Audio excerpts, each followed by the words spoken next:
What up, people? Caleb here from Reality Check. We're going to do a quick unboxing of this brand new laptop that's just arrived. You will see on our YouTube channel that we've done a review on the MSI GS63VR Raider, but we're jumping up in terms of letters and graphics cards.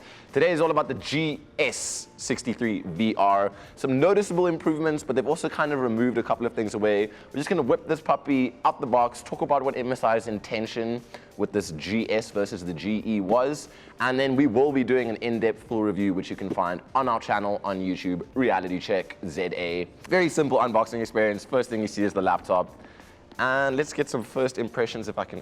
Oh God, oh Lord. Get out the box. There we go. Right, obviously where the thumb was. Okay, thinner. Automatically, you can see it doesn't have that kind of bump that there was on the top versus the GE, and a little bit lighter as well, and also considerably less gamer styled. Like, there doesn't have any of these. Like, there's still a little bit of indentations over here, but it's just, you know, your straight matte black metal brushed finish, and I really like that. As I said, I'm not into the whole game aesthetic, which is all about like these horrendously ugly vents and all that stuff. Simple, thin, light, mobile, transportable. Well done, MSI. This one's running all the exact same specs, except it has a GTX 1070 Max Q. Now that's obviously the mobile version versus the GTX 1070 for the desktop. It doesn't perform as well, obviously, as the desktop, but it is a mobile graphics card, so you have to take that into consideration. However, it will vastly, and I haven't tested yet, this is just my assumption, I think it will vastly outperform, obviously, the 1060 in terms of gaming, which is mainly why you get something like this. You want to see how it handles gaming on the go. So we'll do a couple of like more in-depth tests. We'll compare it to the GE. You'll be able to find the full review on our channel. And let's just jump inside a little bit to see what they've changed from a design perspective. So automatically you can see they've removed those hardware buttons that came with the GE63VR. The GS doesn't have the power button over there, and it doesn't have your automated cycling through your keyboard presets, and it doesn't have the auto cool fan button, which all of those three things I really, really enjoyed, and I thought it was such a nice addition to the laptop. You'll also notice that the power button is now on the side here, which I'm not crazy about either. I preferred where it was initially, you can see there, but it's kind of discreet and cool. I guess it's cool for some people who might like it incognito. My name is Guy Incognito. And then the bottom is also noticeably different. So for the GE, it was all kind of like awesome vents. It looked a lot more gaming than the top did.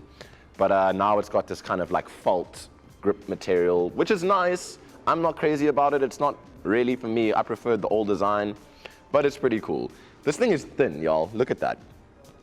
That's got a GTX 1070. I mean, I know it's a Max Q, but that's sitting in there. There's a GTX 1070 in this like tiny little thing. I also noticed that they've beefed up the ins and outs quite considerably. There's 3 USB 3s on the one side.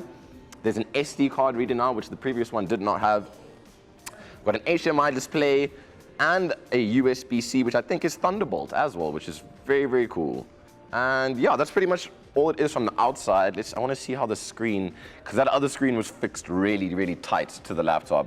Yeah, that's a lot more flair. Whoa, whoa, whoa, that bends. Hey, yes, yes, yes, yes. Got a Beckham-style laptop here. Oh, that joke is so old. When was the last time you heard anyone say bend anything like Beckham? Yeah, guys, current events here at a Reality Check, you know it. The bezel also seems pretty much the same, if not even a touch bigger. So obviously they had to minus some things to improve other things, but I think overall it's just styled slightly differently at a different aesthetic. But I like it. I still think it looks good. I'm all about this minimal design. I'm all about thinner, more portable.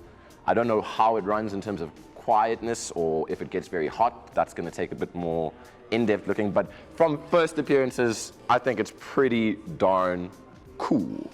And that pretty much wraps up this little unboxing that we did for you guys. Make sure to subscribe to our YouTube channel, Reality Check ZA. If you just go youtube.com/realitycheckza, it'll take you straight to the channel. Make sure to like our Facebook page. We post all the kind of behind-the-scenes stuff on Instagram. So just get involved in the community, guys. Let's get the South African tech sphere up and running. Help a bro out. Come on, do it. And that pretty much wraps it up. So make sure you subscribe. We'll see you guys next time. Peace. Horse, horse, horse. That's what colored horses sound like.